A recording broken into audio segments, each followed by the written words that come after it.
Alors, bonjour à tous. Ravi de vous retrouver pour ce nouveau rendez-vous aux 50, les matinales de l'Ordre des experts comptables de Paris, Île-de-France. On appelle ça les petits-déj du 50. Et ce matin, on va évoquer une thématique absolument passionnante. C'est les comptes impôts.gouv. Alors, je le dis avec un petit sourire, mais je sais que c'est un sujet qui est très important pour les cabinets comptables. Chez moi, on m'en parle régulièrement.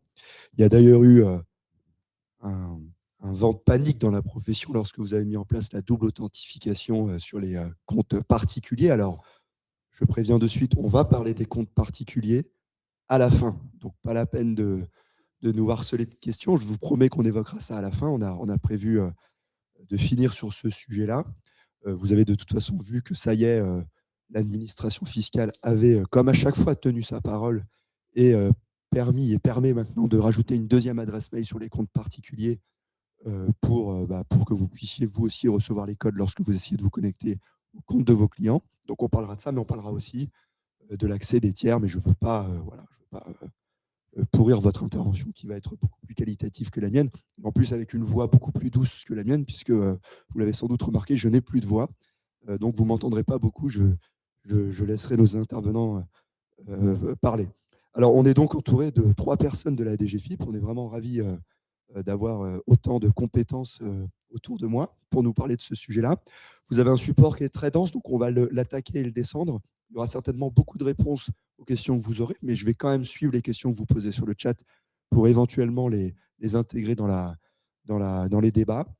Et puis, évidemment, comme à chaque fois, le support vous sera transmis, donc pas la peine de faire des captures d'écran slide par slide. On vous transmettra l'intégralité du support. Eh bien, on peut lancer les hostilités. Et donc, je laisse la parole. Allez, je vous laisse attaquer. Je vais peut-être commencer. Donc, je me présente rapidement. Donc, moi, je suis Guillaume Questiaux. Je suis responsable de la première division au sein du bureau GF2A, qui est le bureau d'animation de la fiscalité des professionnels. Ma division s'occupe notamment des téléprocédures et j'ai à côté de moi Pascal Lignereux qui en est le responsable. Et à ce titre, on gère les espaces pro, leur accès et les modalités de gestion de ces espaces professionnels.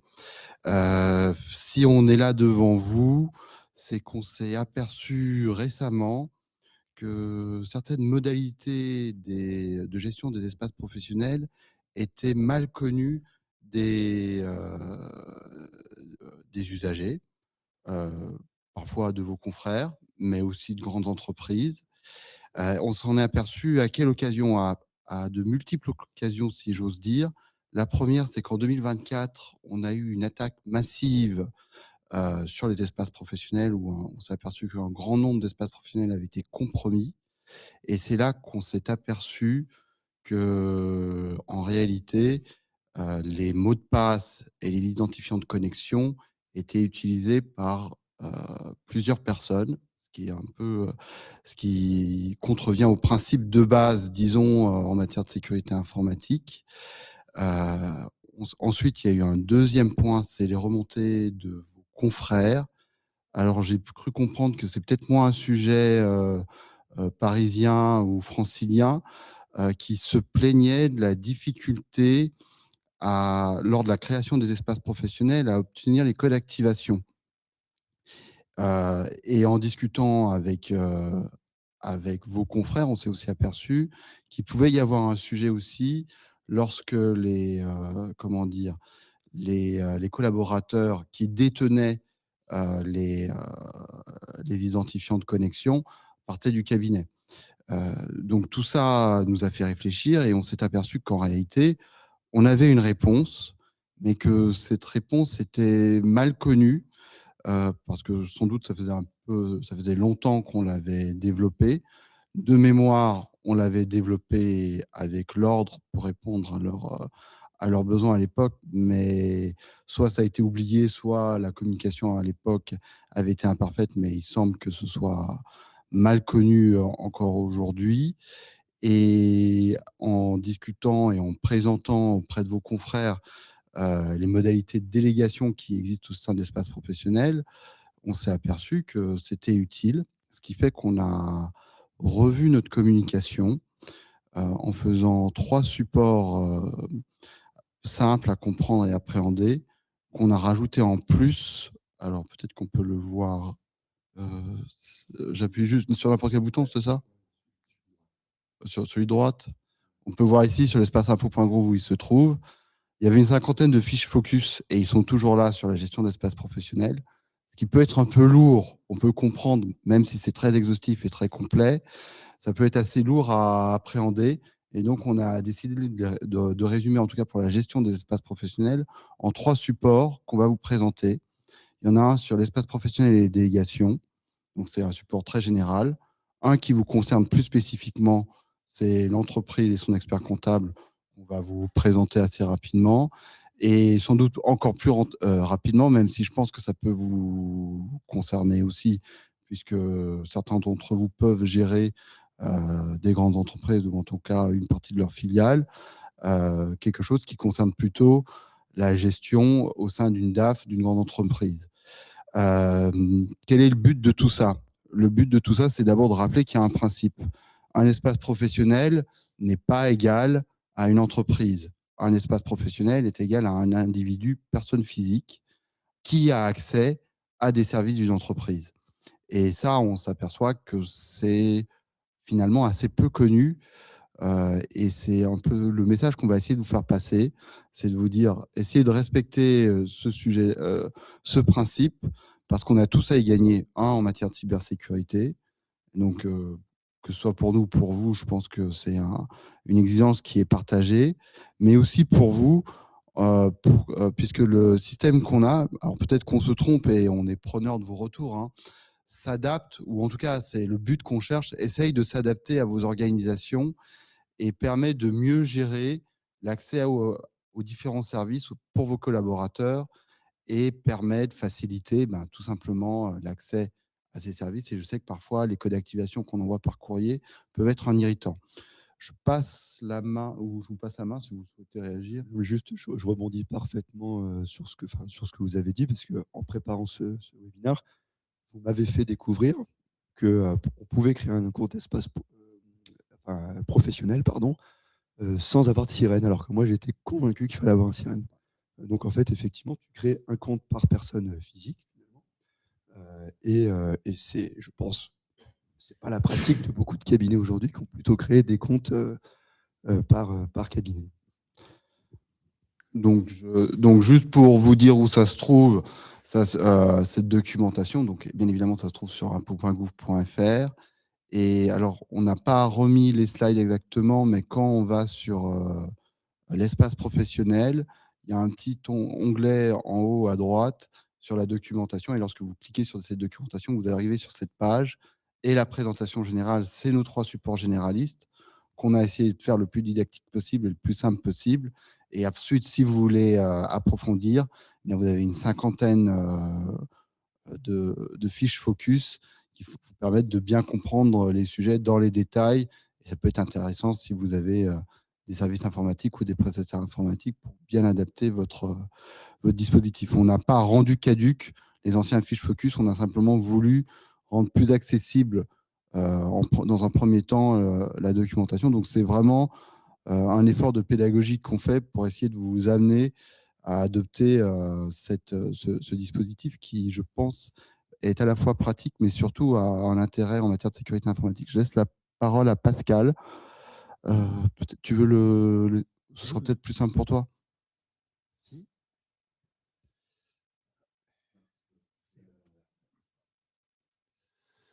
Alors, je suis, comme l'a dit Guillaume, Pascal Ignereux, chef de la section téléprocédures professionnelles du bureau GF2A. Et on va commencer par une présentation générale de ce qu'est un espace professionnel.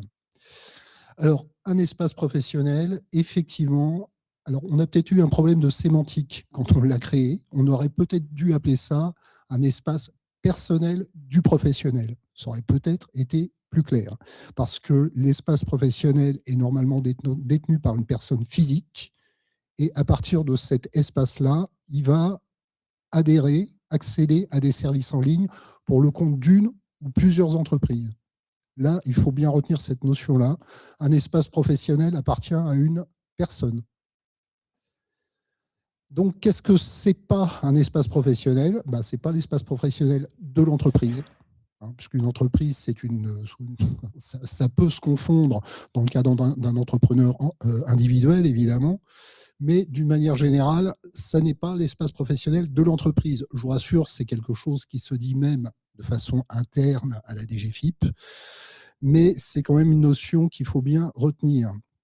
Ce n'est pas non plus un accès à tous les services pour une entreprise sans l'accord de cette dernière, évidemment, et ce n'est pas un point d'accès exclusif aux services de l'entreprise, puisque l'espace professionnel est détenu par une personne physique et une seule, qui peut être le chef d'une entreprise ou une autre personne. L'entreprise habilite le détenteur de l'espace pour toute ou partie des services en ligne disponibles, soit directement, soit à partir de délégations successives. Ça, c'est ce dont parlait Guillaume, c'est quelque chose dont on s'est aperçu que c'était très, très peu utilisé. Et effectivement, un système de délégation permet à plusieurs espaces professionnels d'accéder à un même service pour une entreprise donnée. Donc ça peut avoir des impacts très importants sur la manière d'organiser notamment un cabinet comptable, j'imagine.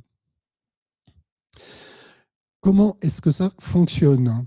Donc, Monsieur Martin a créé son espace professionnel, donc on parle bien d'une personne physique, pour adhérer au service d'une ou plusieurs entreprises. Dans son espace, il va renseigner le SIRAN de l'entreprise pour lequel il veut accéder à certains services, et il va sélectionner les services auxquels il souhaite accéder. Alors, un service en ligne n'est disponible que s'il n'y a aucun autre espace professionnel qui détient ce service. Le premier espace professionnel qui accède à un service donné, par exemple déclarer TVA pour une entreprise donnée, est l'unique détenteur du service qu'on appelle l'administrateur titulaire. Le service concerné, il est évidemment, sur les services qu'on propose à l'adhésion pour la personne qui se présente, est adapté à l'entreprise. C'est-à-dire que selon le dossier de l'entreprise, on va proposer déclarer de la TVA, si l'entreprise est à la TVA, ou déclarer la taxe sur les salaires, si elle est soumise à la taxe sur les salaires, ce qui est normalement exclusif l'un de l'autre. La sécurité est assurée d'une manière que vous connaissez bien. Comment M. Martin donc, choisit les services, il valide sa demande en ligne, évidemment. Et on envoie à ce moment-là à l'entreprise concernée et pas à M. Martin. C'est là que la distinction est importante. On envoie à l'entreprise concernée avec l'adresse qu'on connaît, nous, à la DGFiP, dans le dossier de l'entreprise, l'adresse postale. On envoie un courrier qui contient un code d'activation. Et ce code d'activation doit être communiqué par l'entreprise quand elle l'a reçu à M. Martin. Dans le courrier, on dit « telle personne, M. Martin, a demandé accès à tel service pour votre entreprise. » Et vous avez, voilà, le code d'activation. Si vous, M. Martin, est par exemple votre responsable comptable, vous lui donnez le code d'activation, il rentre le code d'activation et l'accès au service. Si par contre, vous ne connaissez absolument pas M. Martin et vous vous demandez d'où vient la demande d'habilitation, vous détruisez le courrier et à ce moment-là, rien ne se passe. C'est la manière de sécuriser l'accès au service en ligne, puisque c'est vraiment l'entreprise qui prend la décision de communiquer ou non le code d'activation à la personne qui l'a demandé. Donc, une fois que le code d'activation a été saisi, M. Martin accède au service demandé pour le compte de l'entreprise et donc il devient administrateur titulaire des services. Et il sera l'unique administrateur titulaire des services pour cette entreprise-là.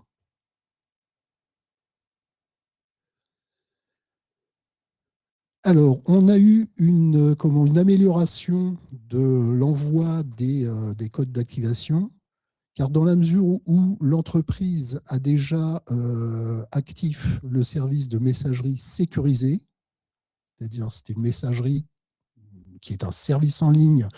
Donc, les personnes qui ont accès ont été habilitées par l'entreprise. Elles ont reçu, on leur a communiqué le code d'activation pour qu'elles puissent accéder à ce service.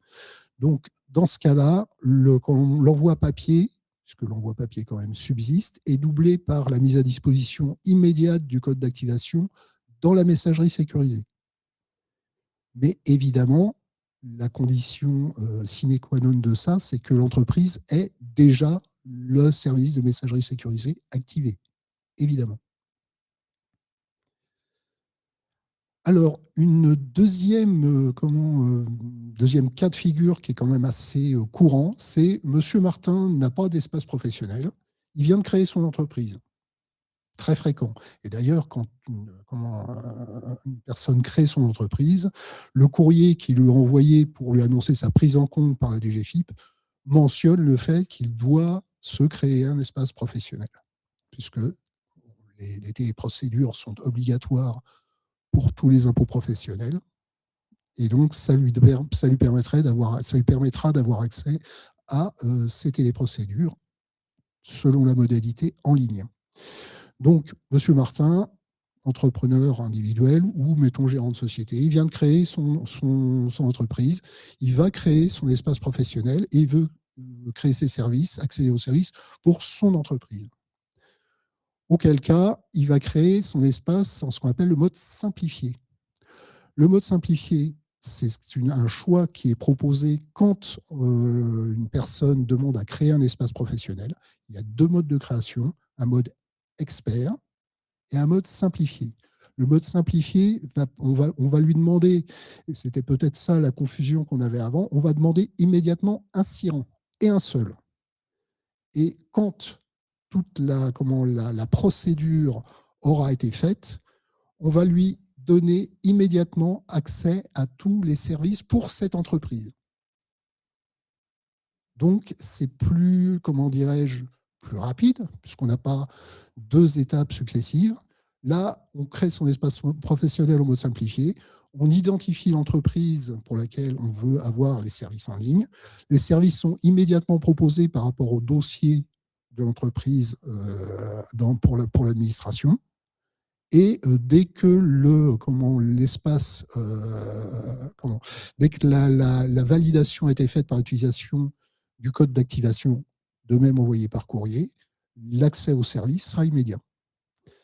Donc, dans ce cas-là, la personne qui crée l'espace en mode simplifié est obligatoirement administrateur titulaire des services pour l'entreprise. Donc, ce qu'on disait, c'est comme on a un administrateur titulaire unique, ce qui veut dire que ce mode de création ne peut pas être utilisé s'il y a déjà un administrateur titulaire existant pour au moins un service en ligne pour cette entreprise. Il faut vraiment que là, on parte de zéro. Donc ça, c'est typiquement le mode de création qui va être utilisé par les entrepreneurs individuels, on va dire.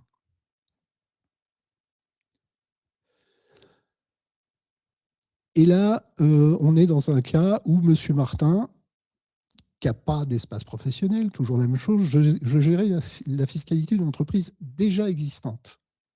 Par exemple, c'est le nouveau comptable salarié ou le nouveau directeur financier de l'entreprise. Dans ce cas-là, il va créer un espace professionnel en mode expert. Un espace professionnel en mode expert, c'est un espace vide. Quand vous créez un espace professionnel en mode expert, il n'y a aucun service dedans. Ce qui veut dire que n'importe qui, à n'importe quel moment, peut se créer un espace professionnel en mode expert. Il suffit d'avoir identifiant, mot de passe, et vous avez un espace professionnel qui ne détient pour l'instant aucun service. Et une fois cet espace créé, il va demander, comme on a dit tout à l'heure, l'habilitation au service en ligne pour l'entreprise. Donc là, comment faire ? Ça sous-entend que l'entreprise, il y a déjà un administrateur titulaire pour cette entreprise-là. Alors, ça sous-entend qu'effectivement, il y a potentiellement déjà des administrateurs titulaires, au moins pour certains services. Donc là, voilà. Et l'outil qui est à privilégier dans ce cas-là, c'est que quand on a déjà un administrateur titulaire pour un service, on se crée un espace, mettons que l'administrateur titulaire de déclarer TVA soit le gérant de l'entreprise, arrive une personne qui va assurer la déclaration de TVA de l'entreprise, eh bien, il ne peut pas être administrateur titulaire de ce service, puisqu'il y a déjà un administrateur titulaire. Ce qu'il va faire, il va demander une délégation à l'administrateur titulaire. L'avantage de la délégation, donc c'est l'administrateur titulaire qui va lui accorder, et c'est immédiat. Là, on se base sur des relations de connaissance et de confiance entre les deux personnes qui détiennent des espaces professionnels. C'est l'administrateur titulaire du service qui va dire « Oui, Monsieur Martin, je vous connais, vous êtes mon comptable d'entreprise, je vous délègue le service déclaré la TVA. » On a deux questions. Si Allons-y. On a Olivier qui nous demande, lorsqu'on crée un compte en mode simplifié, vous avez dit d'office, on a tous les services qui sont rattachés. Vous avez mis le sirène, vous avez tous les services qui sont rattachés. Oui. Ça inclut la messagerie sécurisée? Ça inclut la messagerie sécurisée, absolument. Et il y a même dans ce cas-là, alors je ne vais pas rentrer dans les détails, ça peut se trouver dans les fiches focus qui sont extrêmement précises sur les modalités, sur une modalité précise d'utilisation. Mais effectivement, quand on crée un espace professionnel en mode simplifié, en plus de l'envoi du code d'activation, on va demander immédiatement une adresse mail, puisqu'on a messagerie sécurisée, on a une adresse mail de notification qui doit être utilisée pour connaître l'existence d'un message, et cette adresse mail doit être validée dans les 72 heures. Sinon, l'espace professionnel simplifié n'est pas créé, tout simplement. Très clair. On a une question d'Éric qui nous explique, donc parce que depuis tout à l'heure, vous évoquiez le numéro sirène de l'entreprise, mais Éric nous rappelle qu'un entrepreneur individuel, personne physique, peut avoir plusieurs activités, auquel cas il aura un sirène, mais plusieurs sirettes. Un pour son activité professionnelle, un pour son loueur en meublé, par exemple. Et donc là, il nous dit, est-ce qu'on peut gérer différemment ces activités, sachant qu'on ne peut renseigner que le sirène et pas le sirette? Alors, la réponse est oui. Sachant que là, la gestion se fait à l'intérieur du service en ligne. C'est le service en ligne qui va dire, éventuellement, c'est assez peu, pour les impôts professionnels, auto-liquidés, c'est assez peu courant. On a le cas de collectivités locales qui ont plusieurs, on va dire, secteurs d'activité, entre guillemets.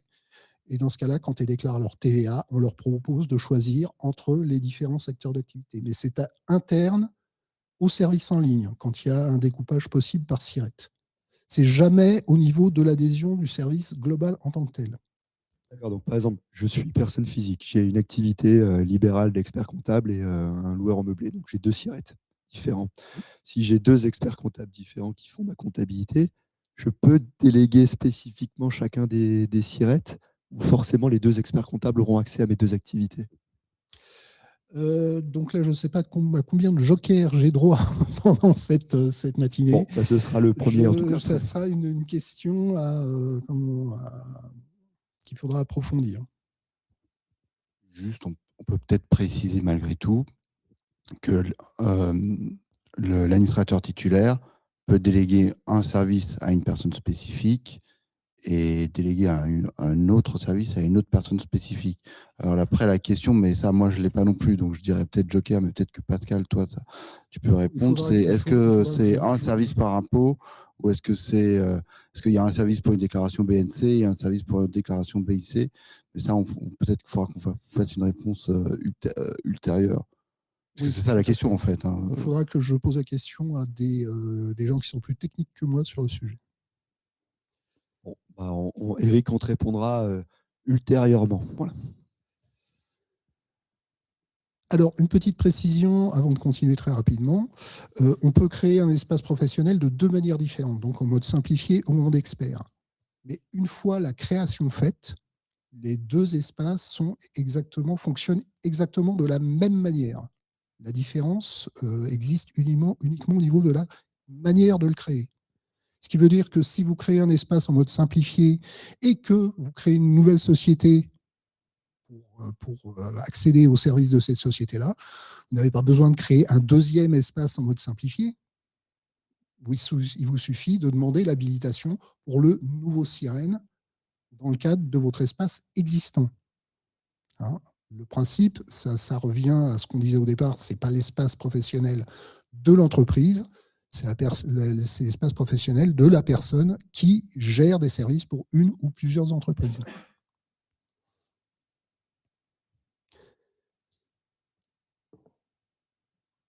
Donc là, je vais essayer de poursuivre assez rapidement.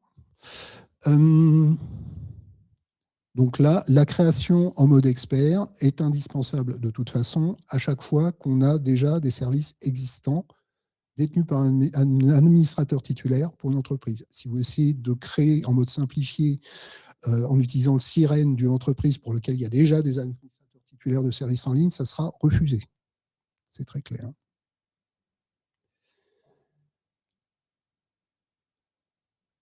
Alors, l'administrateur titulaire et les délégations, comme je l'ai dit, c'est la première personne à adhérer à un service ou alors à s'être substitué à un administrateur titulaire qui a laissé le service. Ça, la substitution, je sais que c'est quelque chose qui est assez utilisé dans le cadre des cabinets comptables, puisque c'est ce qui est utilisé actuellement pour faire passer un dossier d'un expert comptable à un autre, quand l'entreprise change de prestataire comptable. Donc, c'est une méthode qui permet de changer d'administrateur titulaire.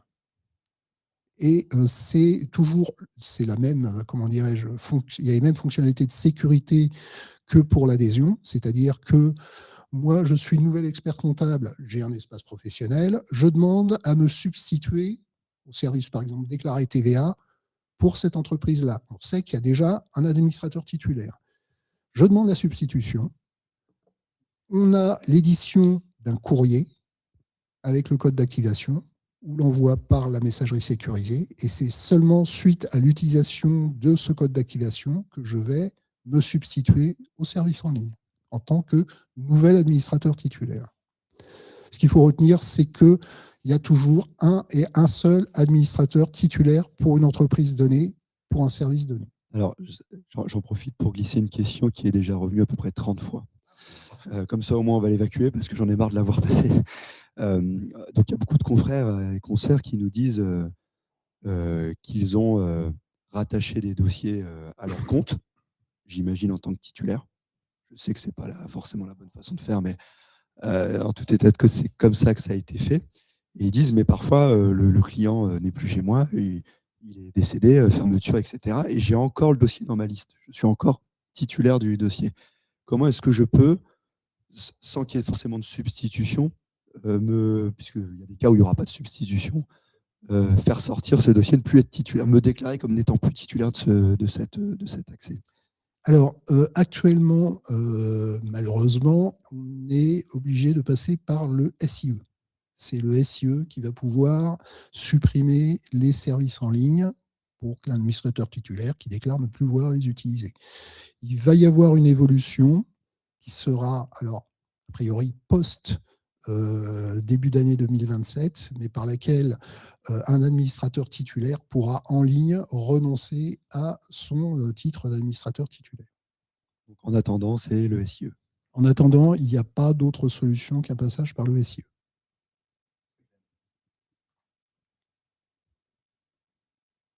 Alors, l'administrateur titulaire.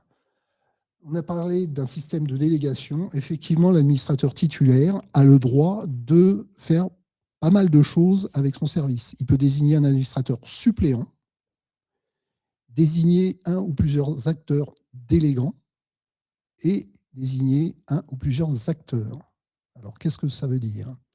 L'administrateur suppléant, en fait, c'est quelqu'un qui va avoir la même capacité de délégation qu'un administrateur titulaire. Alors, il ne va pas pouvoir créer un autre administrateur suppléant, pardon.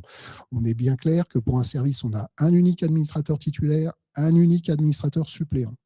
Par contre, le suppléant va pouvoir créer un ou plusieurs acteurs délégants et désigner un ou plusieurs acteurs, c'est-à-dire des personnes qui vont avoir accès au service en ligne pour l'entreprise.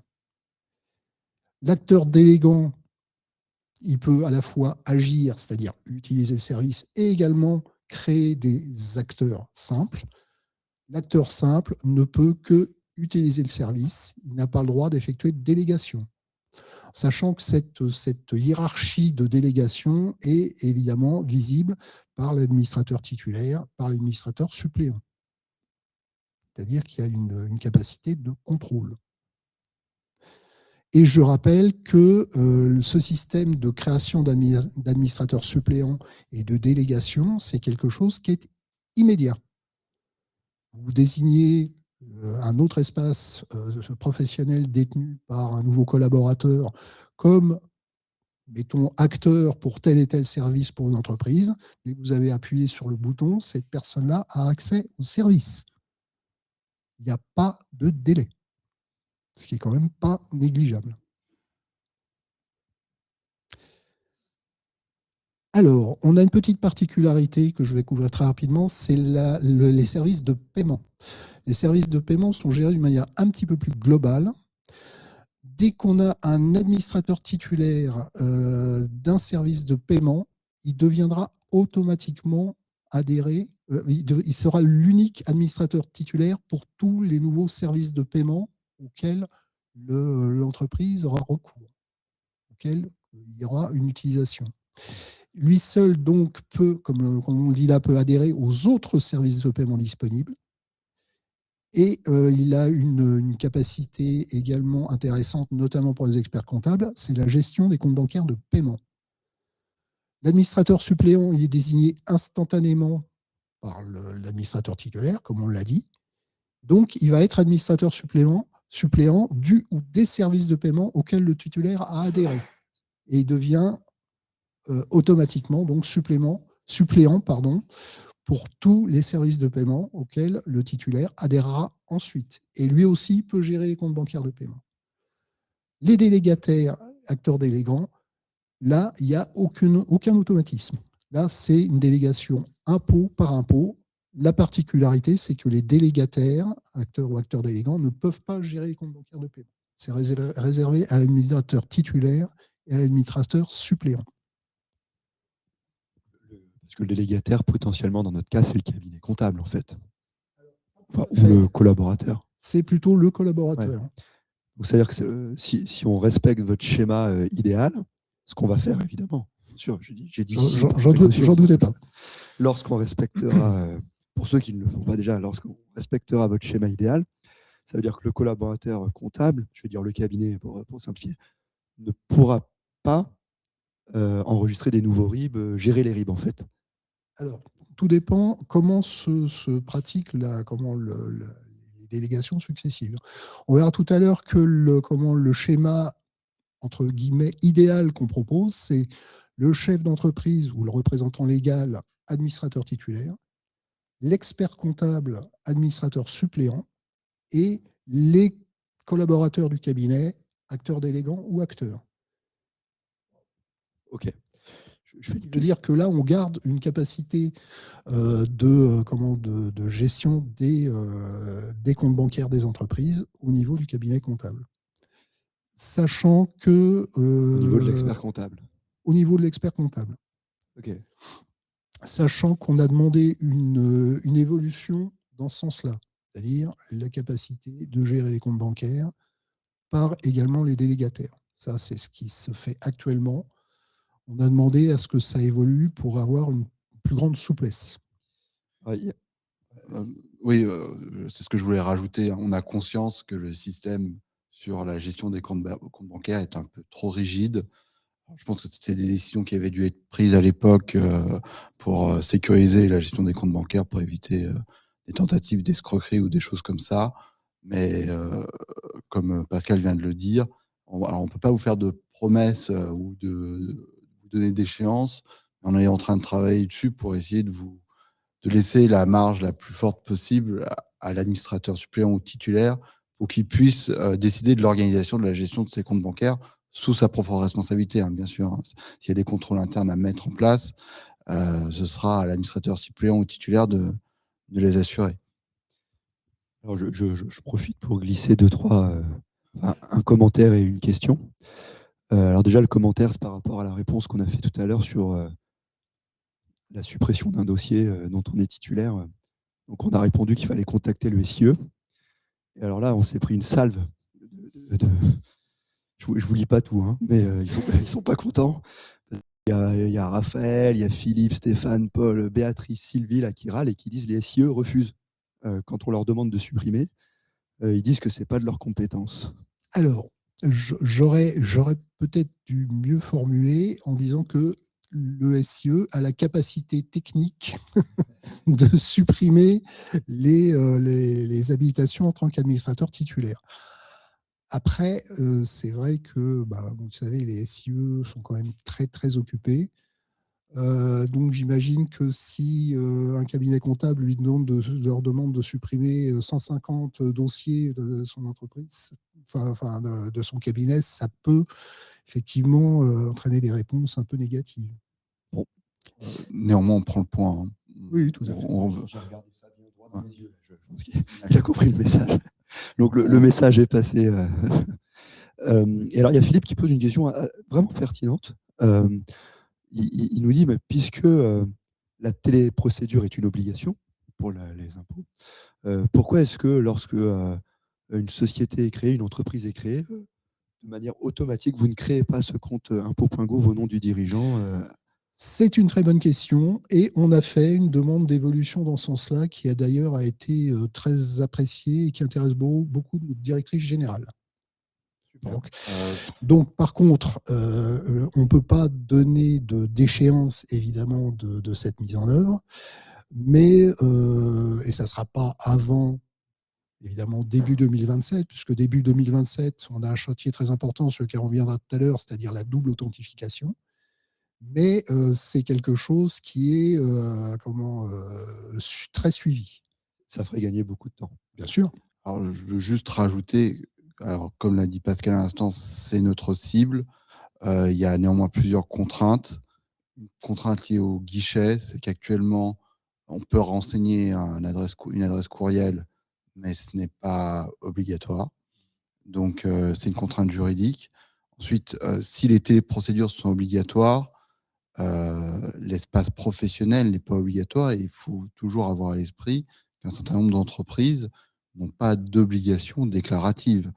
Donc, on va essayer de leur créer d'office.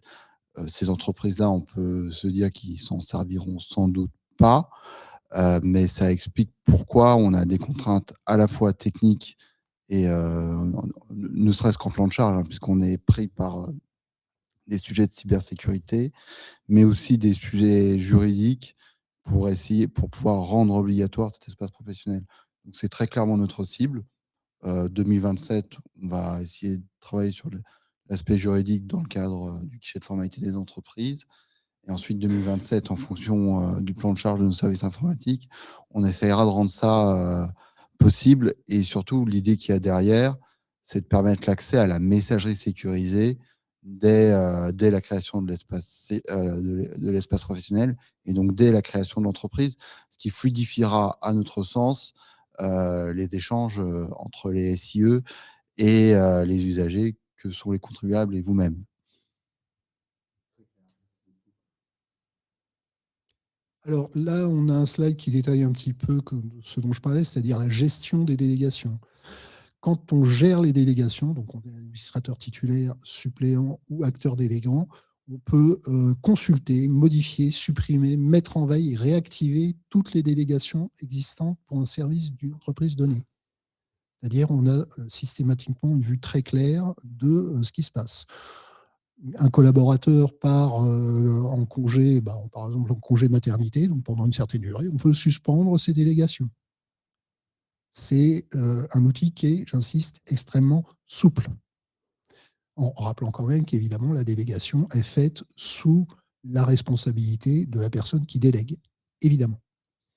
Alors, je dis une question parce que les confrères disent quand je suis sur mon compte personnel, professionnel, j'ai une liste de dossiers.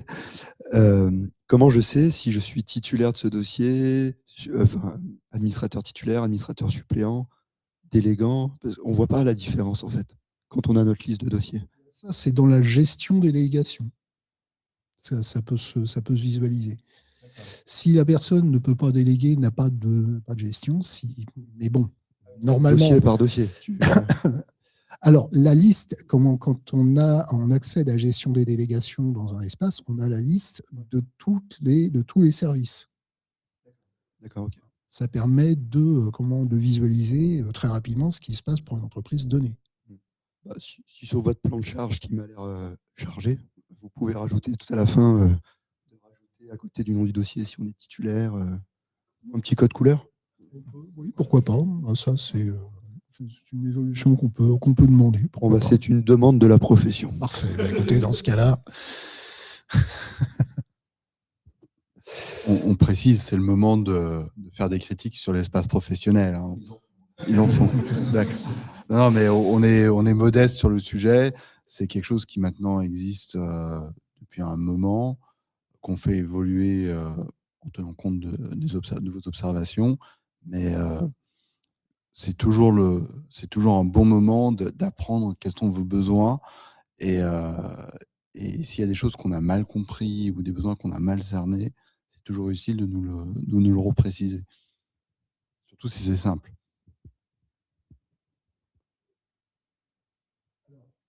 Une petite précision aussi quand même, le système de délégation est aussi un outil qui permet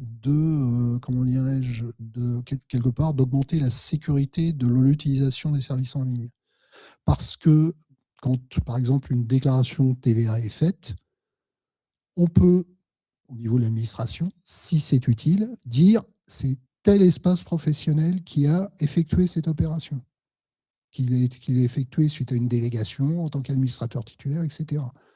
Donc, quelque part, ce n'est pas quelque chose qui est immédiatement accessible forcément à l'utilisateur, mais s'il y a des problèmes, ce qui peut arriver sur la personne qui aurait fait telle ou telle opération, c'est quelque chose qui est traçable. Et ça, ce n'est pas négligeable. Je vous invite à faire la comparaison avec un espace professionnel, entre guillemets, du cabinet. Donc, toutes les personnes détiennent le mot de passe et l'adresse de connexion. Alors après, pour savoir qui a fait quoi, à quel moment, ça restera flou, obligatoirement. Là, on a un slide qui rappelle rapidement ce que j'ai dit tout à l'heure, c'est-à-dire les opérations de substitution de l'administrateur titulaire. Même méthode de sécurisation que pour l'adhésion en tant qu'administrateur titulaire, avec envoi d'un code d'activation par courrier ou messagerie. Je ne vais pas revenir dessus. Alors là, on va aborder rapidement, mais ça va utiliser des notions qu'on a développées dans la première partie, sur comment utiliser un espace professionnel dans le cadre de la relation entre une entreprise et son cabinet comptable. On a une slide qui rappelle les grandes lignes de ce qu'on a déjà dit: administrateur titulaire, administrateur suppléant, acteur délégant, acteur. Alors là, c'est un rappel de ce que ça peut être. Donc l'organisation proposée, c'est ce qu'on évoquait tout à l'heure. Le responsable légal de l'entreprise est administrateur titulaire de tous les services en ligne. Ça paraît un principe assez logique en plus. Et ce mode de fonctionnement permet aussi, on va le voir, de donner accès au cabinet comptable, aux services en ligne, de manière beaucoup plus souple et rapide. En effet, là, ce qu'on propose, c'est que le responsable légal, donc administrateur titulaire, habilite l'expert comptable en tant qu'administrateur suppléant de tous les services en ligne qui relèvent de sa lettre de mission, évidemment. Et les collaborateurs de l'expert comptable vont être acteurs délégants et donc leur délégation va être créée, a priori, par l'administrateur suppléant qui est l'expert comptable lui-même. Donc l'avantage de ce système, c'est que il n'y a pas besoin, quand par exemple, on transfère un dossier d'un collaborateur à un autre, d'attendre un code d'activation. Et même là, dans ce cas-là, l'expert comptable lui-même n'a pas à attendre un code d'activation, puisque l'administrateur titulaire, c'est le responsable légal de l'entreprise. Là, pour que cette personne-là ait accès à ces services, on lui a envoyé un code d'activation qu'il a utilisé. Et là, il peut déléguer immédiatement les services qu'il souhaite à son expert comptable, qui lui-même pourra subdéléguer immédiatement aux collaborateurs de son cabinet. Donc là, on sait bien que l'envoi du code d'activation par courrier est un irritant, comme on dit maintenant. C'est quand même une manière assez pratique de gérer cet accès aux services pour les cabinets comptables et leurs collaborateurs. Sachant que là, si l'entreprise change de cabinet comptable, il suffit qu'elle annule ses délégations, et ça c'est immédiat, et qu'elle recrée des délégations pour son nouvel expert comptable, et c'est immédiat également. On a une souplesse qui est inégalée par rapport, on va dire, au système actuel, entre guillemets, qui, on le sait bien, entre deux cabinets comptables, pour le transfert d'un client, passe par une substitution d'administrateur titulaire, généralement. C'est quelque chose qui fonctionne, on sait que c'est utilisé, mais ça, on a obligatoirement l'envoi d'un code d'activation. On ne peut pas y couper. Donc là, bon, quelques précisions sur l'intérêt de ces... On peut aussi, effectivement, l'administrateur titulaire, donc le responsable légal, peut attribuer des délégations pour certains services à un autre expert comptable. Pourquoi pas? C'est quelque chose qui peut être concevable et pour lequel on a eu occasionnellement des questions.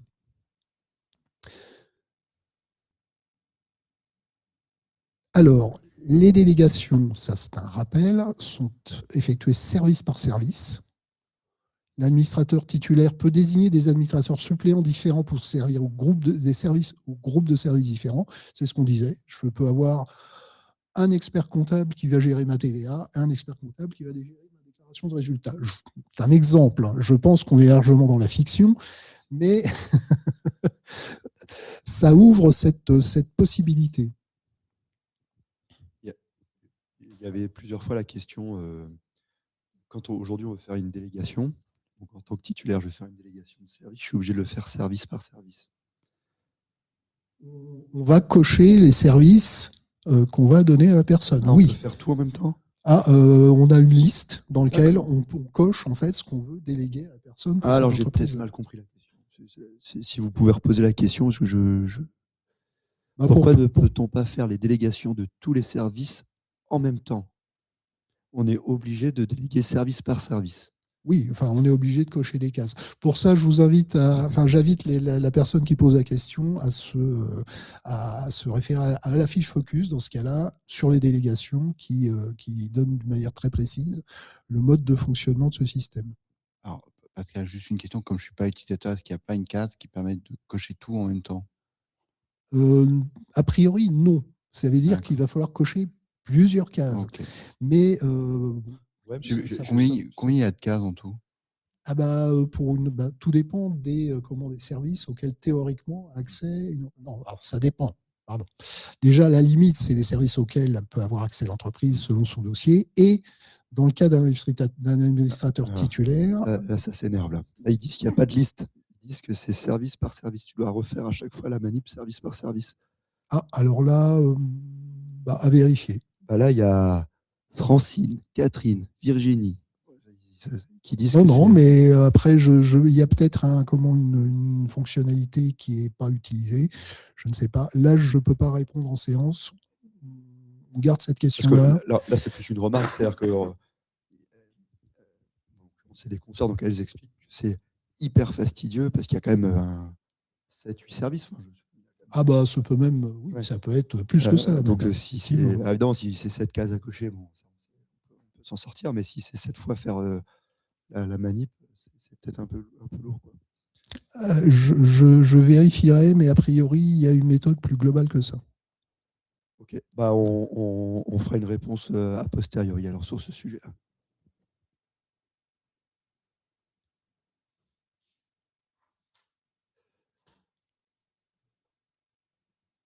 Alors, administrateur suppléant, l'expert comptable. Bon, là, on a déjà en grande partie expliqué pourquoi il devient administrateur suppléant, parce que d'une part, c'est immédiat.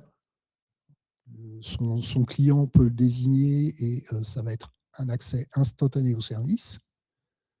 Et il a possibilité, lui également, de déléguer les services comme il le souhaite auprès de ses collaborateurs.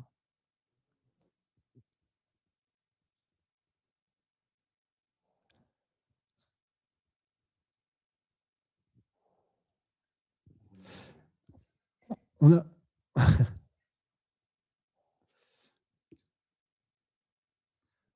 Du coup, alors, on vient de vérifier avec une capture d'écran envoyée en live, on est vraiment au top de la modernité. Donc effectivement, ce n'est pas une liste à cocher, c'est tu as tous les services et tu dois lancer la manip pour chacun des services. Alors, je vérifierai. Je pense qu'il y a peut-être une autre méthode, mais je peux me tromper. Voilà, donc effectivement, vous aviez raison sur le chat de mentionner ça. Et donc, s'il y a une méthode qu'on ne connaît pas qui permet de tout balancer d'un coup, on en est preneur. Oui, on va regarder ça. Et si méthode il n'y a pas, on regardera si on ne peut pas améliorer le parcours. Alors, ce ne sera pas instantané. Hein, quand on dit si on ne peut pas, c'est sur 1 ou 2 ans. Donc, mais on est preneur de l'information et merci de l'avoir fait remonter. Note toutes les listes de courses là. Oui, il faut nous remonter ça de manière à ce qu'on puisse s'y consacrer après ce webinaire. Là, une petite remarque sur le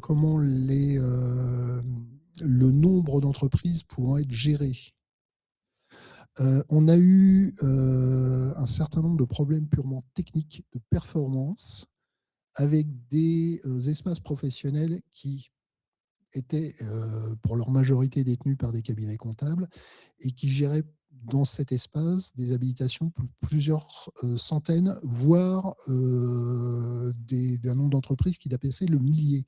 Et là, évidemment, les capacités de gestion technique des annuaires commencent à se dégrader sérieusement pour les utilisateurs. Donc, on est intervenu directement auprès de ces cabinets comptables pour leur demander de rectifier cette situation. Ce que ça fait aussi partie, par parenthèse, des conditions générales d'utilisation de l'espace professionnel. C'est bien que quand on adhère à un service en ligne ou qu'on crée quelque chose sur Internet, évidemment, on coche toujours la case « J'ai lu les conditions générales d'utilisation ».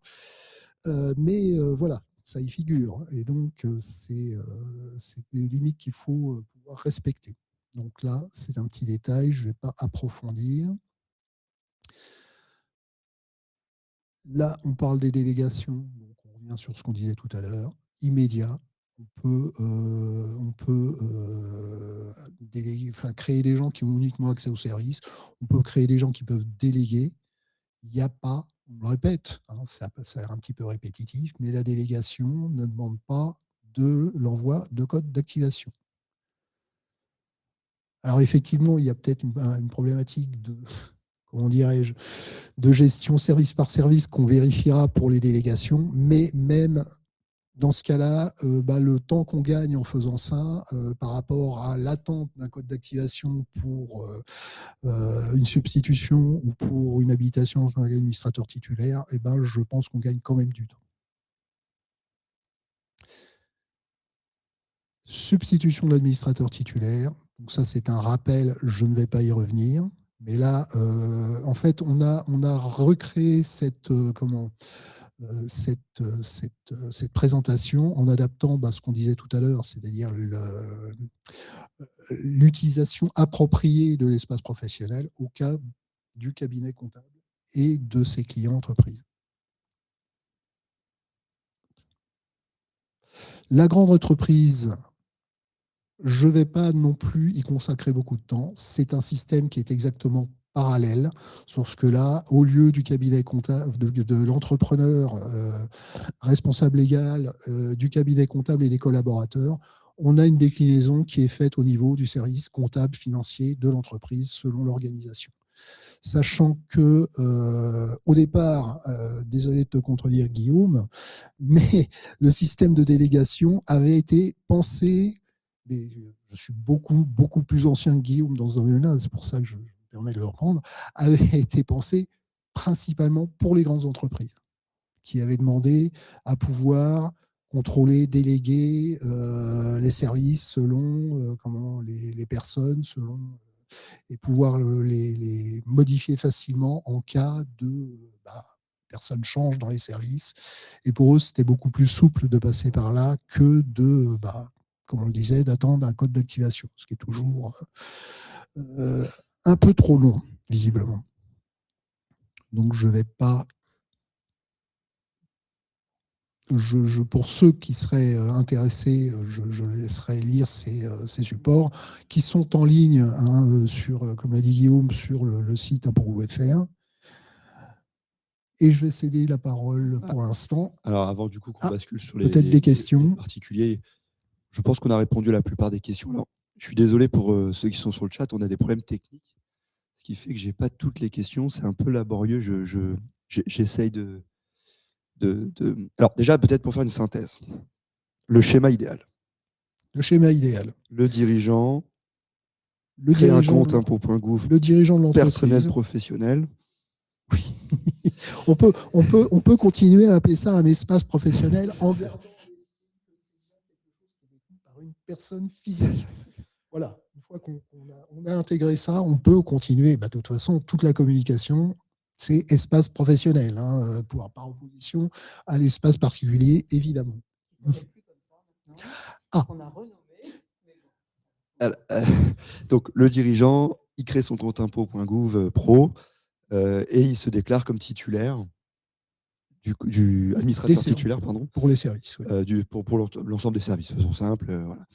Voilà. Donc là, il va recevoir un courrier papier, c'est obligatoire, il n'y a pas d'autre solution, il faut attendre le code en papier. Voilà.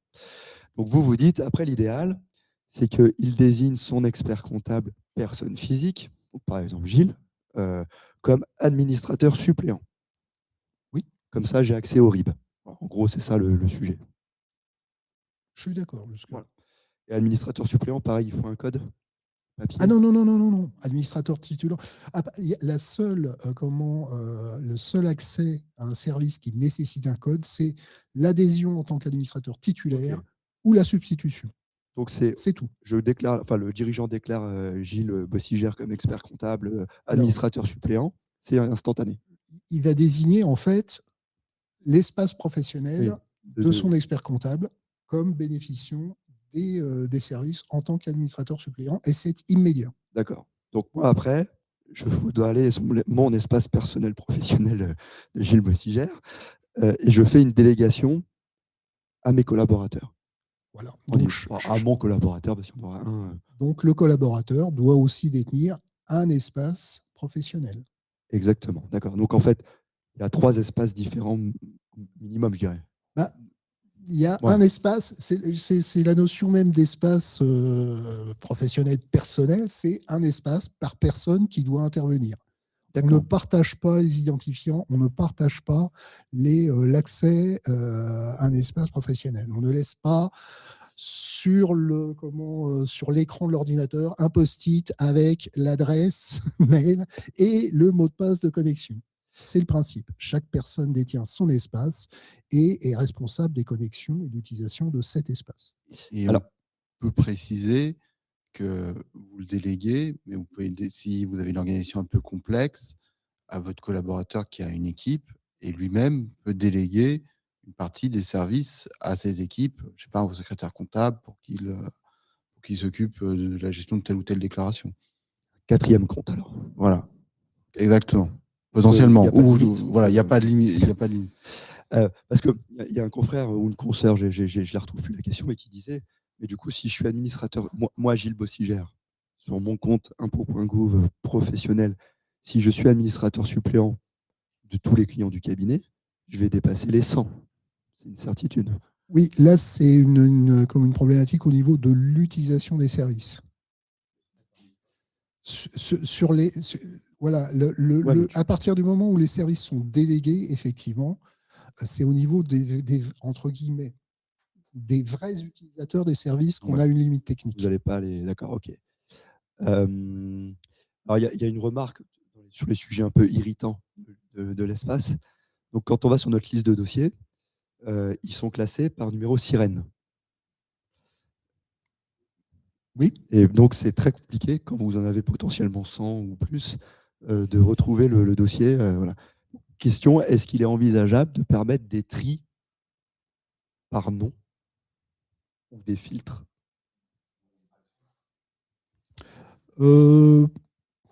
Pourquoi pas? Après, l'avantage du numéro de sirène, c'est que c'est un invariant.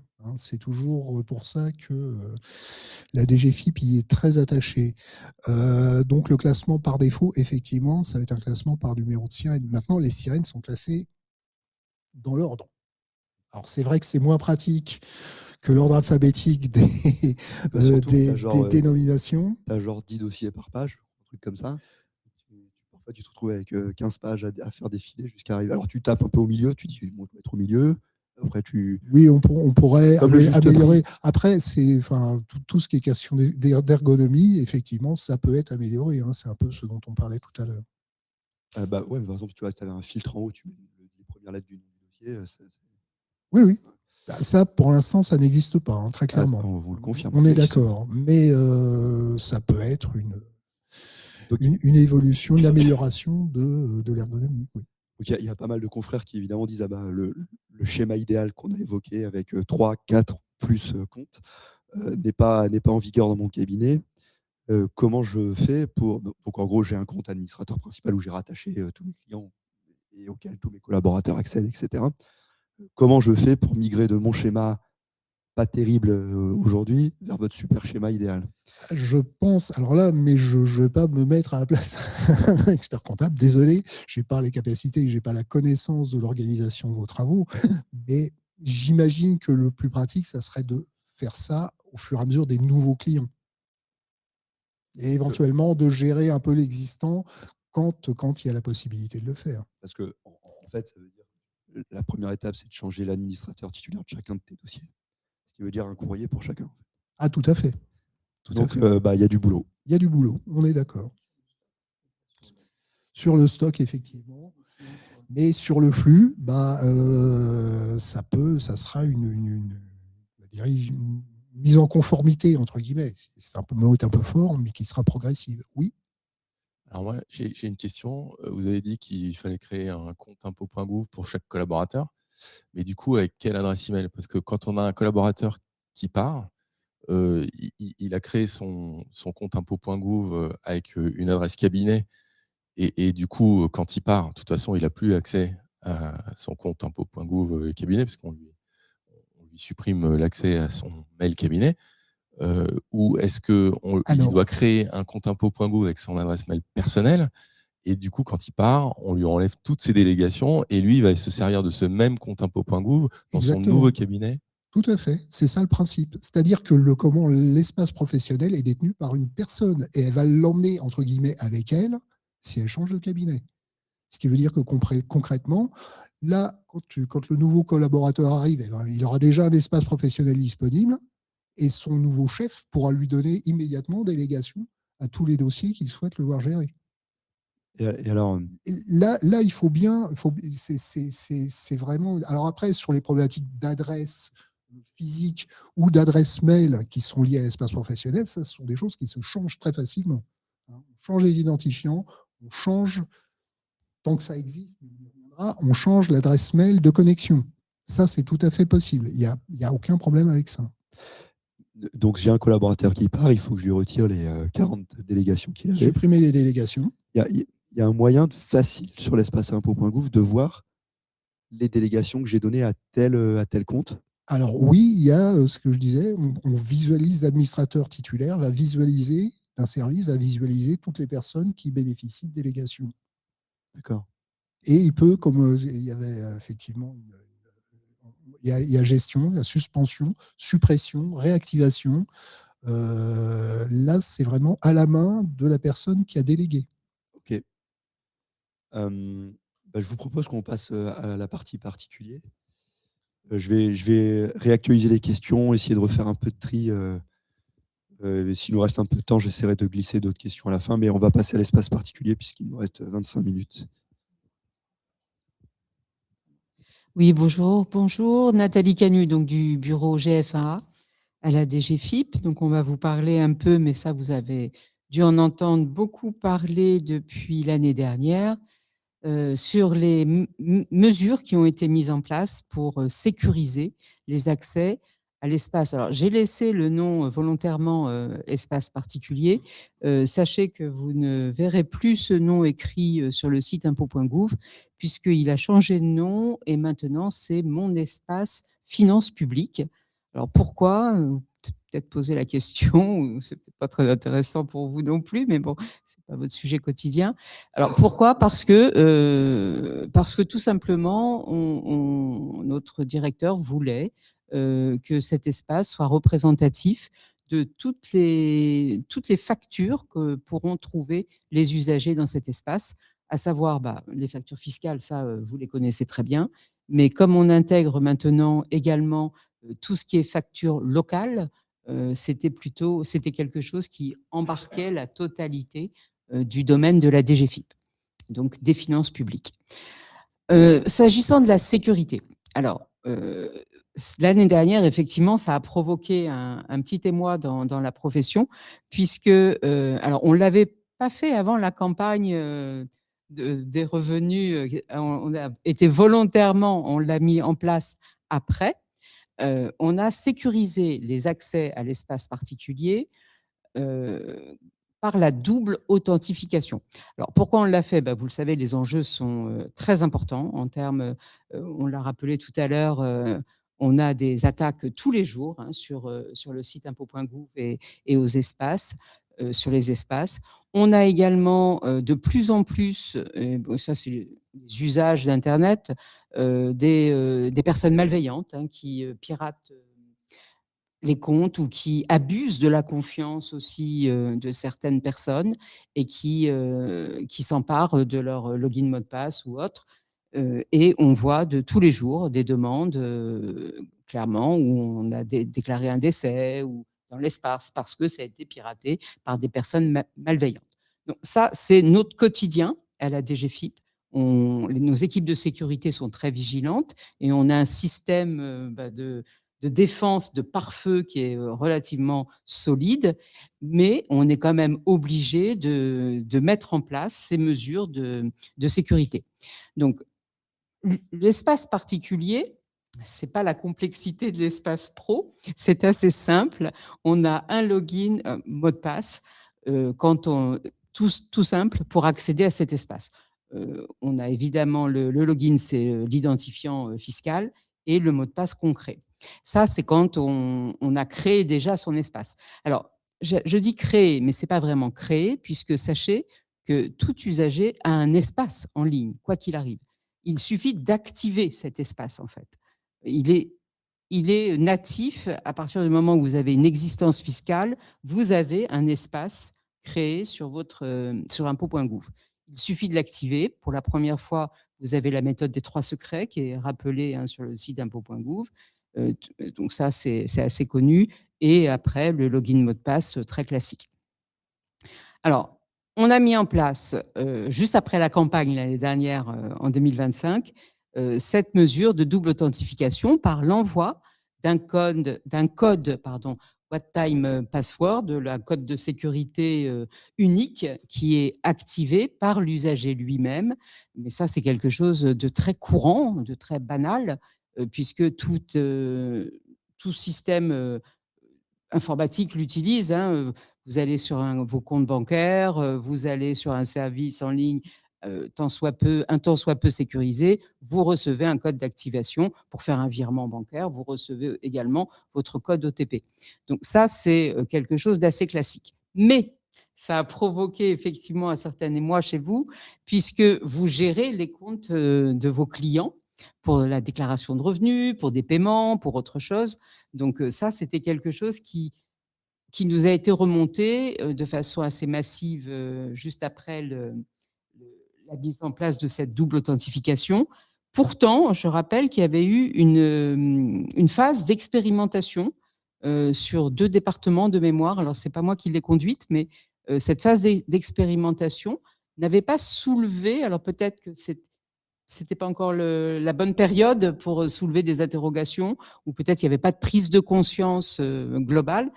Toujours est-il que les résultats de cette phase d'expérimentation dans les départements où elle a été menée n'ont pas conduit à ce qu'on limite et ce qu'on empêche cette généralisation de la mise en place de cette double authentification. Donc, elle a été généralisée en juin 2025, mais suite à vos remontées, on a tout de suite réagi.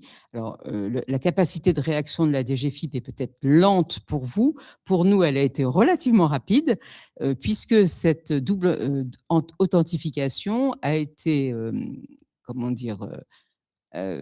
était atténuée par la possibilité, par les usagers particuliers, de créer ce qu'on appelle chez nous une adresse de secours qui va vous permettre, à vous, professionnels, de recevoir ce code OTP quand vous allez vous connecter à l'espace de vos clients.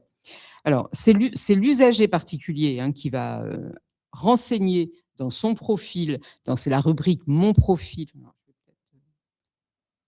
Voilà. Dans la rubrique « Mon profil » de l'espace particulier, l'usager va renseigner l'adresse mail que vous lui communiquerez. Et cette adresse de secours, au moment de l'authentification, de votre authentification, quand vous consulterez le compte, vous allez choisir, vous verrez sur... Alors, c'est uniquement de l'authentification, on est bien d'accord. Vous n'êtes pas encore entré, votre client a saisi l'adresse de secours. Deuxième étape, quand vous allez vous authentifier pour aller sur le compte de votre client, eh bien là, vous allez choisir sur quelle adresse mail vous souhaitez recevoir ce code OTP. Donc là, vous n'aurez plus à aller déranger votre client pour lui demander au téléphone c'est quoi le code OTP que vous avez reçu, j'en ai besoin. Donc, c'est la solution temporaire de secours qu'on a trouvé à mettre en place pour essayer de vraiment d'assouplir cette double authentification. Je rappelle tout de même que comme c'est assez récent, la mise en place de cette double authentification, nous avons exceptionnellement, en fin d'année dernière, au moment de la campagne pour la CDHR, levé cette double authentification pour tous les cabinets comptables qui avaient des clients potentiellement éligibles à cette contribution. Donc, ça a été temporaire, mais dans l'attente de la mise en place justement de cette adresse de secours pour vous. Voilà, est-ce que vous avez des... Alors, sur l'adresse de secours, je ne sais pas s'il y a des questions. Sinon, je passe... Ça, c'est la solution. Alors, on voit bien, il y a plusieurs... C'est une trajectoire, en fait. On a la double authentification mise en place en juin 2025, une réaction difficile pour la profession, donc on a mis en place cette adresse de secours, deuxième étape, et la troisième étape, je vais vous en parler, c'est le projet d'accès des tiers. Donc c'est effectif, cette histoire de mail. Elle est effective, elle est en production depuis le 19 janvier. Alors, on n'a pas de retour pour l'instant sur la mise en place le 19 janvier de cette nouvelle procédure. Je ne sais pas si elle est facile d'utilisation pour les professionnels. Est-ce que ça génère encore des difficultés? Probablement, on s'en doute. Mais sachez, comme on le rappelait, que c'est quand même le titulaire du compte espace particulier, c'est l'usager. Ce n'est pas un professionnel, quoi. Voilà. Et il y a Romane qui confirme que c'est très facile d'utilisation. Bon, très bonne nouvelle alors. Oui, parfait. Et on n'a pas d'autres questions. Parfait. Donc, je continue sur le projet Accès des tiers. Alors, ce projet, vous avez certainement dû en entendre parler. Ça fait un bout de temps qu'on l'a, nous, dans nos cartons à la DGFiP. On y a travaillé, on a essayé de travailler avec vous, avec la profession, pour recenser tous les besoins. Ça fait quelques années. Bon, il y a eu des hauts et des bas sur ce projet. C'est complexe, c'est très compliqué de travailler sur un accès par délégation, par mandat à un espace particulier.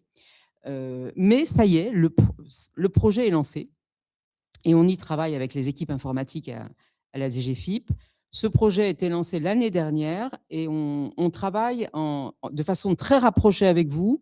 Donc, il y a deux types de professions qui seront embarquées dans un premier temps, les experts comptables et les avocats. Donc, on travaille par atelier avec ces professions pour monter ce qui va répondre le plus possible à vos besoins. On sait qu'on a des limites, nous, techniques, qui vont faire qu'on va être obligé d'avancer par palier. Hein, ce sera step by step, mais au bout du compte, on espère quand même vraiment couvrir l'intégralité de vos besoins. La première étape, c'était ce que je vous disais, les ateliers avec les deux professions, experts comptables et avocats.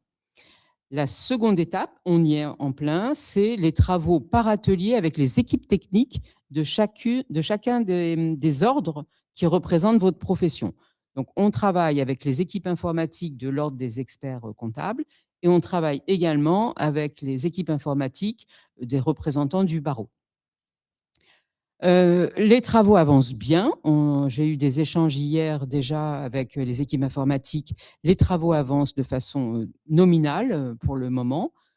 On va s'appuyer, alors c'est toujours pareil, en termes de sécurité, il est essentiel que l'authentification soit certaine et sécurisée.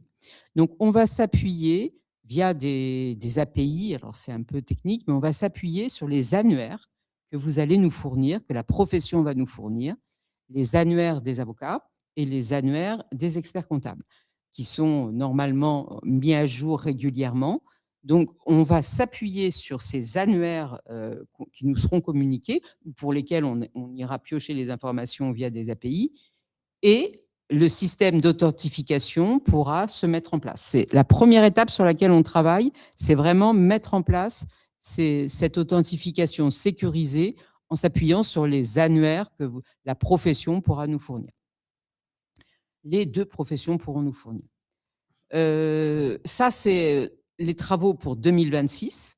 Et on espère, alors l'IHM a été présenté, enfin l'interface a été présentée aux deux ordres, hein, aux représentants des deux professions, avocats et experts comptables.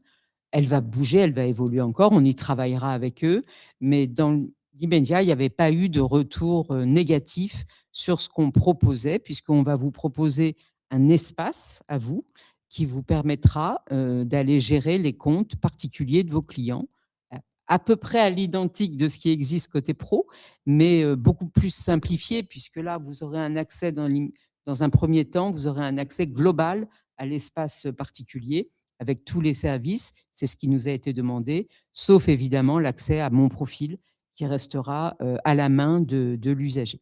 Mon profil, je vous rappelle, c'est la rubrique où vous pouvez indiquer votre adresse mail, l'adresse postale, mais également le mot de passe pour accéder à l'espace.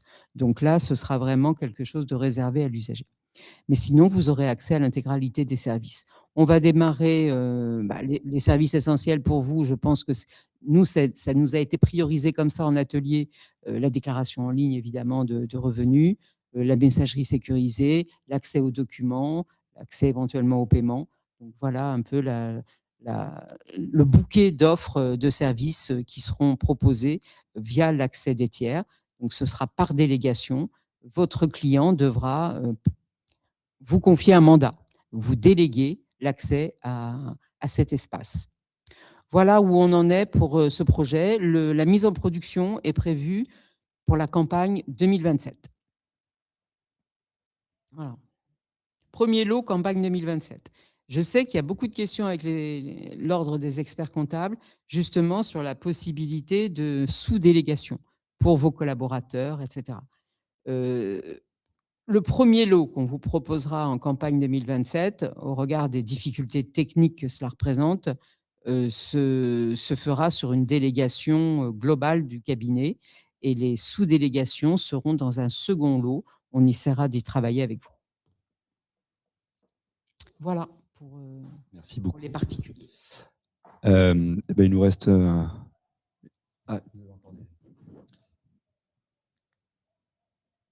Parfait, c'était la question. Quelques mots sur comment Pascal, je prends peut-être la main là-dessus, Oui.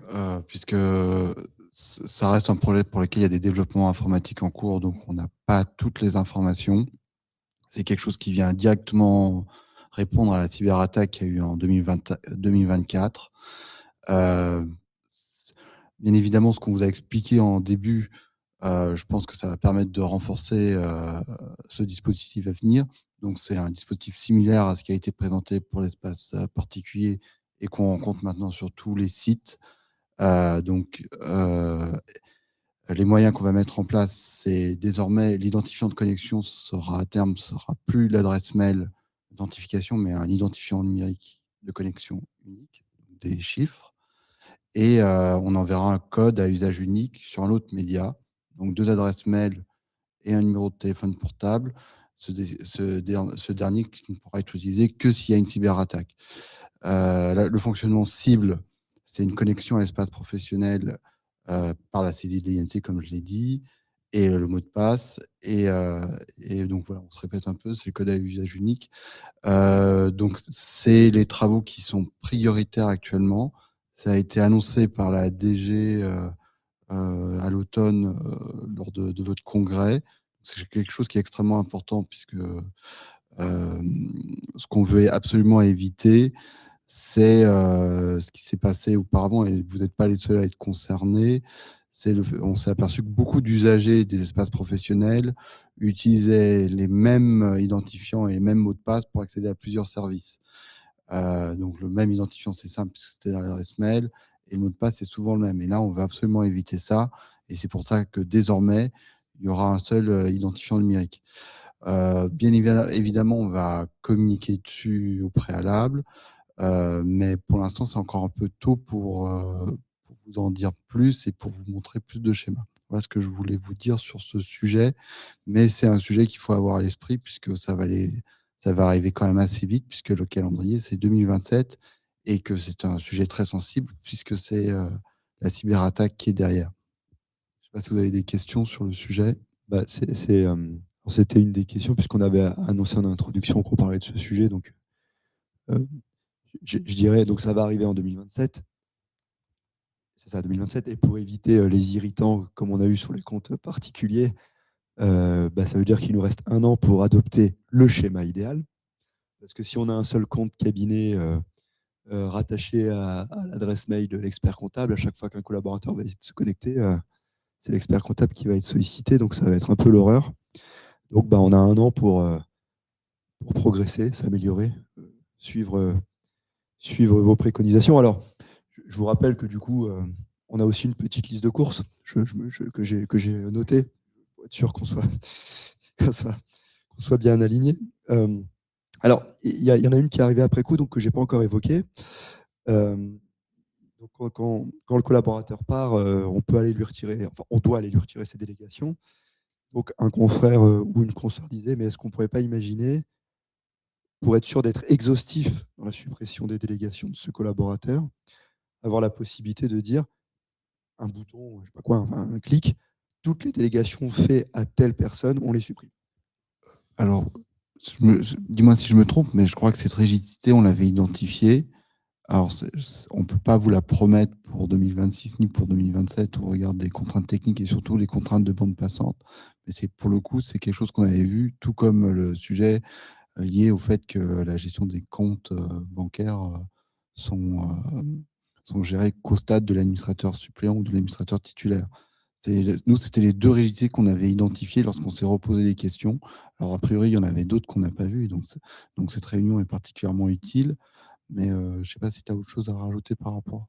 Non, pas vraiment. Mais ce qui est intéressant, c'est qu'on voit bien que par rapport, parce que l'espace professionnel, c'est quand même quelque chose qui existe depuis fort longtemps, et il faut qu'on ait mis en avant le système de délégation pour qu'on ait des remontées sur l'ergonomie de cet outil. Donc c'est quand même très positif, ce qui veut dire que les gens s'y intéressent.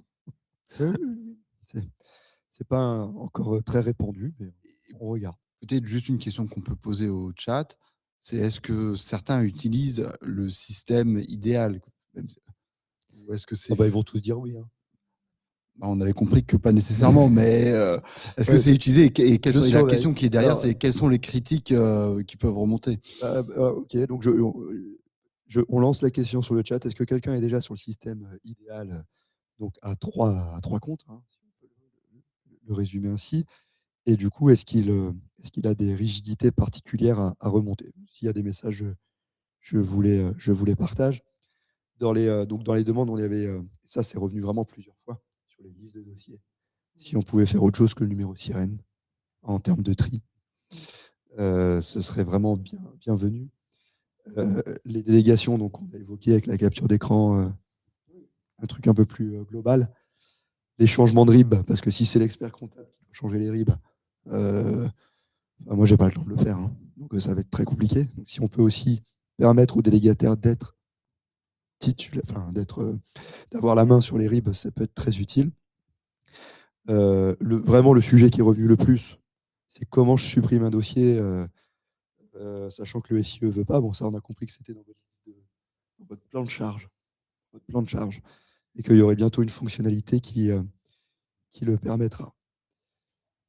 Voilà pour la liste des cours. J'actualise parce que du coup, Juste pour ce dernier point, on va aussi peut-être on va revoir quel est le sujet et voir si c'est bien compris par les SIE. Éventuellement, on communiquera en attendant s'il y a des SIE qui sont rétifs à la suppression. On communiquera. Alors, bien évidemment, s'ils doivent en supprimer 150 d'un coup, vous ne pouvez pas vous attendre à ce qu'ils le fassent du jour au lendemain. Mais si par contre, on s'aperçoit, et je crois que c'était revenu beaucoup, qu'ils se déclarent tout simplement incompétents, on leur rappellera que ça fait partie des missions si c'est nécessaire. Mais là, on va étudier la question avant même d'aller plus loin d'un point de vue informatique. Alors, en fait, le chat ne marche pas très bien, donc je suis obligé d'actualiser à chaque fois. Donc, on a posé la question il y a 2 minutes sur qui utilise le système idéal. Est-ce que vous utilisez le système idéal? J'ai actualisé. J'ai plein de non. Tout le monde a répondu non. J'ai une petite question, c'est que vous dites très justement que le SIE veut pas gérer 150 suppressions de dossiers inexistants sur un expert comptable. Par contre, vous nous demandez à nous, à chaque fois qu'il y a un collaborateur qui part, d'aller dossier par dossier, lui enlever la délégation et remettre sur le nouveau collaborateur qui récupère le dossier. Inutile de vous dire, quand il y a un peu de turnover dans le cabinet, c'est un peu compliqué à gérer, quoi. Donc la question que je me pose, c'est est-ce qu'on ne peut pas créer...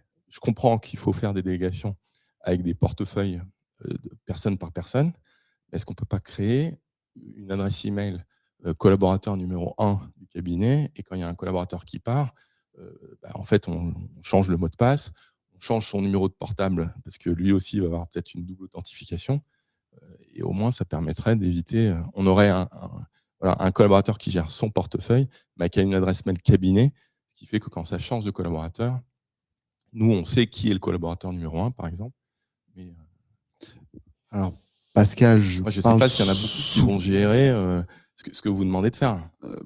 C'est vrai qu'on va avoir la contrainte de la double authentification que Gilles a dit tout à l'heure, mais ce que vous dites, quand il y a un peu de turnover dans un cabinet, c'est infaisable, hein. Mais il y a peut-être aussi le système des acteurs délégants qui peuvent, qui permettront de faire en sorte que ce soit pas nécessairement, je parle sous ton contrôle, hein, tu me dis si je dis une bêtise, qui permettra de faire en sorte que ce soit pas nécessairement à l'expert comptable de supprimer tous les services du collaborateur qui partant. Oui, ça, tout à fait. Là, on a vu qu'il y avait plusieurs étages hiérarchiques, 4 exactement. Un acteur délégant, par définition, peut aussi supprimer les délégations qu'il a effectuées. Mais après, là, je comprends bien ce que vous proposez. Maintenant, c'est pas réellement conforme, on va dire, à la norme, entre guillemets, qu'on propose, c'est-à-dire une personne physique, un espace professionnel.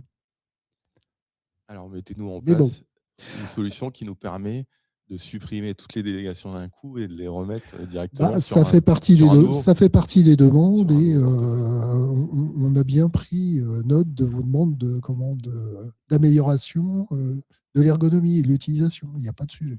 Et ça, on est d'accord, mais je crois que c'est quelque chose qu'on avait identifié. Après, c'est simple, quoi, pour être assez honnête, c'est une question de bande passante, puisque grosso modo, le vrai sujet actuellement du SI, et c'est ça sur lequel on travaille actuellement, c'est l'authentification à double facteur. Donc, on ne peut pas vous dire qu'en 2027, mais c'est quelque chose qu'on a identifié, qu'on porte, qu'on continue à porter en interne, et sur lesquels il y aura des travaux très clairement, on ne va pas dire à court terme, mais en tout cas pas à très court terme, mais sur lequel, dès qu'on sera sorti de ce tunnel de l'authentification à double facteur, c'est quelque chose qu'on va mettre en avant parce qu'il est impératif pour nous qu'on soit suffisamment convaincant pour que vous ayez recours à ce système idéal. Et nous, et notamment, je pense qu'on a identifié ces rigidités, c'est notamment lorsqu'on a refait la communication et on a synthétisé les 50 fiches focus, on s'est aperçu que on s'est rendu compte de ces 2-3 rigidités, mais c'est vrai que on n'en est pas les utilisateurs et il y a des choses qu'on n'a pas vues et c'est pour ça qu'on est modeste sur le sujet. Donc voilà, donc c'est pour ça que c'est utile de discuter avec vous. Ce sujet-là, on l'a identifié. Je pense qu'il peut déjà être résolu. Alors, je ne sais pas exactement comment ça s'organise dans chaque. J'imagine qu'en plus, il y a des organisations différentes en fonction de la taille, mais aussi en fonction sans doute de choix stratégiques de chaque cabinet. Mais je pense que la subdélégation est importante. Et c'est évident que si on demande aux experts comptables de le faire, ils n'auront pas le temps et ils ne seront pas très enclins à passer au système qu'on préconise.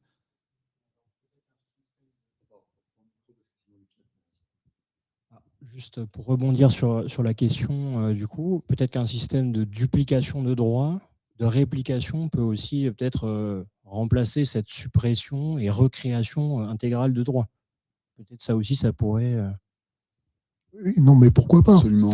Là, je trouve ça, je répète ce que je disais tout à l'heure, c'est très intéressant d'avoir des remarques sur l'ergonomie de ce système à partir du moment, effectivement, où on vous le propose, on l'a mis en valeur, et c'est qu'à partir du moment où on essaye de l'utiliser qu'on peut voir éventuellement les choses à améliorer.